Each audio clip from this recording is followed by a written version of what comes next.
Salut les petits potes, c'est Delcor, j'espère que vous allez bien. Aujourd'hui on se retrouve pour 3 nouveaux threads d'horreur. Juste avant de commencer, j'ai une petite question pour vous. J'ai quand même vu qu'il y a des gens qui voulaient la suite pour la série de vidéos sur les VHS. Alors je me demandais, est-ce que ça vous plairait que je les continue? Donc tu me dis si c'est oui en commentaire, et si jamais je vois qu'il y en a pas mal, et ben je le ferai mais en format audio. Il n'y aura pas d'image pour illustrer, ce sera juste ma voix pour que au moins t'aies la suite de l'histoire. Allez, perdons pas plus de temps, si tu veux soutenir, tu connais le meilleur moyen, c'est un petit pouce bleu et un abonnement. Allez, prends-toi une petite boisson et installe-toi confortablement. Pour le contexte, j'avais 12 ans quand cela m'est arrivé. Mon père m'emmenait souvent à l'épicerie, attendait dans le parking et me faisait faire les courses pour que je construise mon indépendance. C'est pourquoi j'étais seul au moment de l'incident. Quoi qu'il en soit, le jour où c'est arrivé, je suis entré dans le magasin comme d'habitude, parcourant les allées, déposant parfois des articles dans mon panier. Tout était normal jusqu'à ce que je remarque qu'un homme me suivait dans tout le magasin. Ça n'aurait pas dû être trop paniquant. Mais pour moi, en tant qu'enfant sans téléphone portable et sans moyen de contacter mes parents, c'est devenu beaucoup plus effrayant que je suppose que cela aurait été pour un adulte. L'homme a confirmé mes soupçons lorsque j'ai fait le tour de la même allée 3 fois et qu'il était juste derrière moi à chaque fois. Comme il se faisait tard, beaucoup de clients avaient commencé à quitter le magasin avec leurs achats. Le magasin est lentement devenu plus désolé et ma peur est montée en flèche. Désespéré de rejoindre mon père et de m'éloigner de cet homme, je me suis précipité à la caisse. J'aurais dû le préciser, mais je voulais désespérément prouver à mon père que je n'étais pas une poule mouillée. Tenir bon et faire les courses pour lesquelles je suis venu. Je suis allé à la caisse et j'ai commencé à scanner, essayant de garder mon sang-froid. J'avais commencé à me convaincre que j'exagérais et que l'homme ne me suivait pas et que j'étais juste paranoïaque quand l'homme s'est approché de moi. Salut! Je n'ai pas pu m'empêcher de me demander pourquoi une si jeune fille comme toi est seule ici. Tu dois être une fille courageuse. En fait, Honnêtement, je n'arrivais plus à parler. J'étais tellement terrifié que j'ai failli m'énerver. Je ne suis pas seul ici, mon père est ici. Ah bon? Je ne l'ai pas vu avec toi. Oh si, il est au rayon hygiène. Ouais, j'étais vraiment nul pour mentir. L'homme s'est alors accroupi et il s'est mis à hauteur de mes yeux pour me dire: je vais payer tes courses et je te ramènerai à la maison. T'en penses quoi? Heureusement, à ce moment-là, des sonnettes d'alarme se sont déclenchées dans ma tête. Tout ce que ma mère m'avait dit dans la tête était de ne pas parler à des étrangers. Non merci, je dois faire vite et je peux payer mes courses. Tout au long de la conversation, je scannais rapidement les courses aussi vite que possible. J'ai fini et j'étais sur le point de payer les courses lorsque l'homme m'a souri malicieusement. Il a écarté ma main et il a dit: mais pas de problème ma petite chérie, je payerai. Et là, il a directement mis sa carte dans la machine. Il a accepté le paiement et il a pris ma main avec les courses. Maintenant, allons-y. À la seconde où sa main froide et osseuse a pris la mienne, mon instinct s'est déclenché. J'ai commencé à crier à tue-tête et j'ai couru aussi vite que possible jusqu'à la voiture de mon père. Il a ouvert la porte, éteint sa cigarette et il a commencé à me demander ce qui s'était passé. À ce moment-là, je sanglotais et des larmes coulaient sur mes joues alors que je lui racontais mon histoire. Quelques minutes plus tard, nous sommes sortis du parking et sommes rentrés chez nous. À ce jour, je n'ai aucune idée de pourquoi l'homme ne m'a pas poursuivi quand j'ai couru. S'il l'avait fait, il m'aurait rattrapé sans doute. Voilà, c'est ainsi que se termine ce premier thread d'horreur. Bon, là on peut se le dire, elle était à 2 doigts d'un enlèvement, hein. Il a payé les courses et il agissait un petit peu comme si c'était sa fille, histoire que ça paraisse normal qu'il soit avec elle. Mais non, pas du tout, c'est pas du tout son père. Et pourquoi il l'a pas suivi en courant? Peut-être qu'il y avait des caméras de sécurité et il voulait pas se faire gauler. Je pense que c'est cette solution-là. Allez, on passe au prochain thread d'horreur.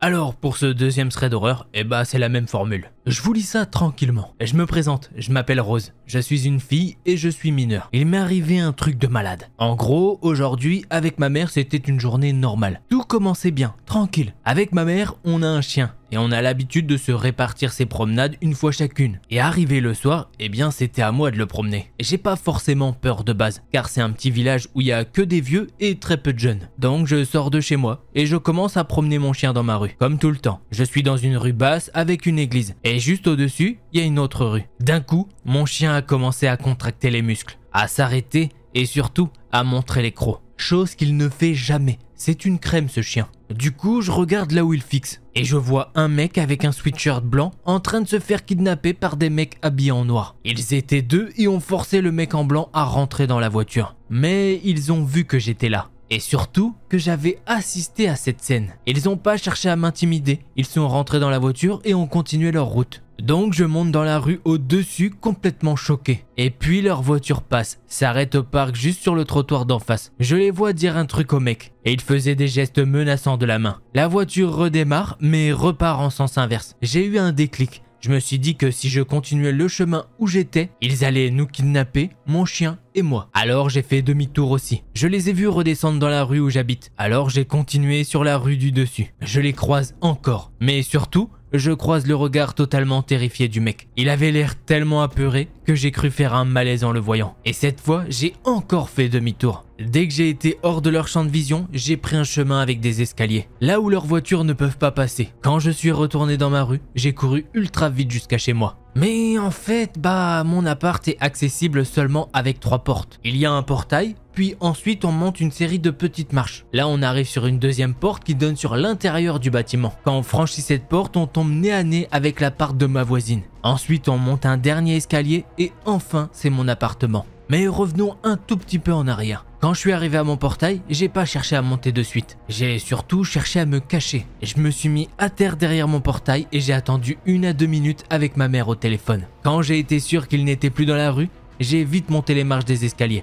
Entré dans la deuxième porte et j'ai direct tracé à mon appart. J'ai fermé à clé et j'ai commencé à trembler. C'est juste un truc de dingue. Le village est vraiment ultra petit. Il y a quasiment que des personnes âgées dedans. Il y a vraiment pas de quoi s'inquiéter normalement. Et surtout, maintenant j'ai cette profonde culpabilité de ne pas avoir eu le réflexe de prendre des photos. De la voiture ou du mec kidnappé. J'ai l'impression d'avoir tout fait de travers. Et honnêtement, je pense que je dois ma vie à mon chien. Ça s'est passé aujourd'hui à 21 h dans ces eaux-là. Et tout ce que je sais, c'est que maintenant, je ne suis plus en sécurité. J'ai ultra peur pour le mec, mais aussi pour moi. Je veux pas paraître égoïste, mais j'ai juste peur de me faire enlever parce que j'étais au mauvais endroit, au mauvais moment. Alors ouais, histoire vraiment très compliquée. Là, dites-vous bien, quand la personne écrit, ça s'est passé il y a très peu de temps. Le gars s'est fait enlever sous ses yeux il y a quelques heures. J'ai pas de nouvelles, d'ailleurs j'espère que cette fille va bien. Et pareil pour le gars dans la voiture, lui aussi j'espère qu'il va bien, même si lui il s'est fait enlever. Pour le coup, je sais pas si ça a été signalé à la police, en tout cas j'espère que oui. Mais ouais, attention, même dans un petit village, il peut se passer des trucs de fou. Bon, comme je le dis toujours, soyez pas parano non plus, mais faites attention. Allez, on passe au 3e thread d'horreur.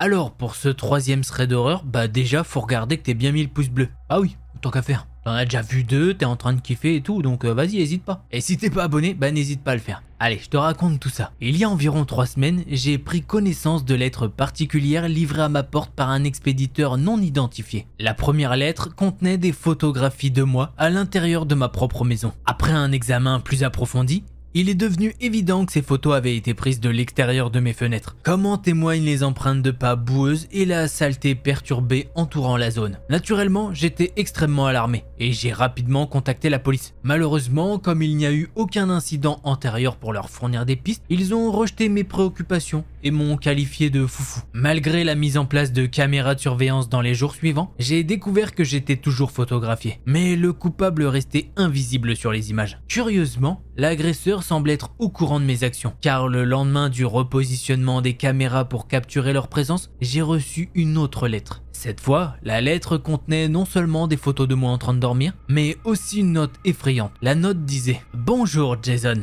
il faudra beaucoup plus d'efforts pour me localiser. Et croyez-moi, si vous connaissiez mon identité, vous ne voudriez pas me trouver. Je possède une connaissance intime de vous. Jason, je vous ai observé depuis un certain temps maintenant. Je suis conscient des transgressions que vous avez commises et je détiens le pouvoir de vous détruire. Sans hésitation, je me suis immédiatement rendu au poste de police local et j'ai remis la lettre. Cependant, à ce stade, je leur avais déjà rendu visite à plusieurs reprises et il était clair qu'ils avaient une opinion négative me concernant. Ils ont rejeté cette note en disant que c'était rien qu'une farce. Ils soupçonnaient que je cherchais à attirer leur attention, puisque selon eux, l'écriture sur la lettre ressemblait vaguement à la mienne. De plus, ils m'ont assuré que le quartier dans lequel je résidais était parfaitement sûr, avec l'un des taux de criminalité les plus bas au monde. Par conséquent, ils ont conclu que celui qui était derrière ces actions était probablement inoffensif. En pensant à leur renvoi, je suis rentré chez moi en tentant de me convaincre que cette personne n'avait aucune connaissance réelle de moi et qu'il ne s'agissait que d'une farce cruelle orchestrée par un enfant espiègle du quartier. Néanmoins, j'étais toujours un petit peu paranoïaque et mes yeux étaient constamment élancés vers la fenêtre de ma chambre, même si les rideaux étaient tirés. Finalement,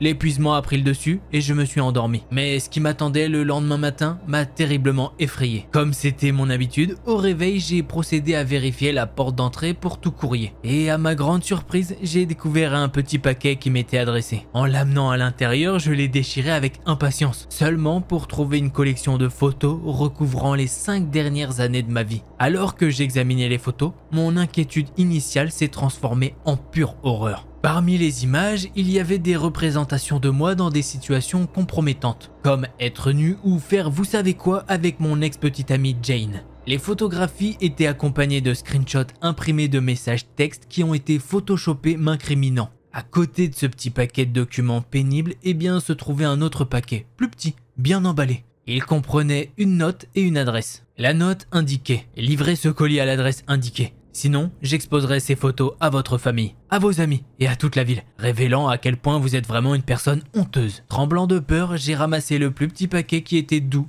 humide et plutôt spongieux. Anxieusement, je me dirigeais vers ma voiture et j'ai conduit jusqu'à l'adresse indiquée. Après un voyage de 2 heures, je suis arrivé dans un village isolé situé au bord d'une rivière et j'ai attendu à l'endroit indiqué. Environ 20 minutes se sont écoulées avant que je repère une silhouette imposante s'approchant de mon véhicule. En baissant la vitre, j'ai remis le paquet à l'individu qui a grogné en signe de reconnaissance avant de s'éloigner. Par la suite, j'ai commencé à recevoir un nombre croissant de colis, chacun plus gros que le précédent. Chaque colis m'obligeait à le déposer au même endroit et à le remettre au même homme. Cela a continué pendant environ 1 semaine avant de cesser brusquement. Et j'ai attendu avec impatience l'arrivée du prochain colis, mais il n'est jamais venu. Un sentiment de soulagement m'a submergé et j'ai décidé de prendre un jour de congé pour célébrer ce répit. Tout au long de la journée, j'ai feuilleté sans réfléchir différentes chaînes de télévision, jusqu'à ce qu'une émission d'information retienne mon attention. Le lieu de tournage me semblait vaguement familier, mais ma curiosité s'est rapidement transformée en horreur en lisant le titre. Le corps d'une femme de 20 ans, identifiée comme étant Jane Austen, retrouvée démembrée dans une rivière à Rocheport